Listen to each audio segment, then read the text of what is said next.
मी Punjab duck या नागपूरकडे म्हणून सुरुवातीला सर्वात सांगतो की नागपूर भागातल्या सर्व शेतकऱ्याला सांगू इच्छितो की तुमच्याकडं मध्ये 30 एप्रिल 1, 2, 3 मेच्या दरम्यान चांगला पाऊस पडणार आहे, गारपीट होणार आहे।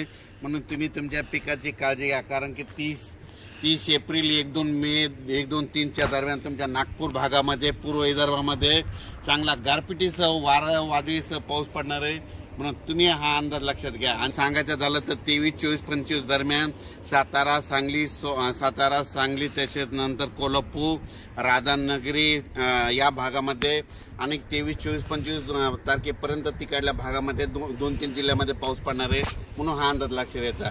त्याच्यानंतर कर्नाटकमध्ये पाऊस पडणार आहे, तेलंगणाला पडणार आहे। त्याच्यामुळे काय होणार आहे, जे कर्नाटकच्या सीमालगतचे जे भाग आहेत म्हणजे उमरगा झालं, नांदेड झालं, त्याच्यानंतर धर्माबाद झालं, त्याच्यानंतर धाराशिव, जत, मंगसुळी या भागामध्ये पावसाचं सत्र ह्या 5-6 दिवस चालूच राहणार आहे, म्हणून हे अंदाज लक्षात घ्यायचा।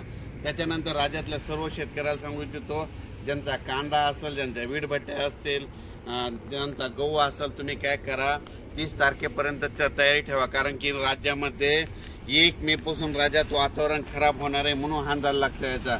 7 एप्रिल पासून 1, 2, 3च्या दरम्यान तुमच्या भागाकडे वादळी वाऱ्यासह चंद्रपूर, वर्धा, नागपूर, भंडारा, गोंदिया गारपीट होणार आहे, म्हणून तुम्ही तुमचा पिकाची काळजी घ्या।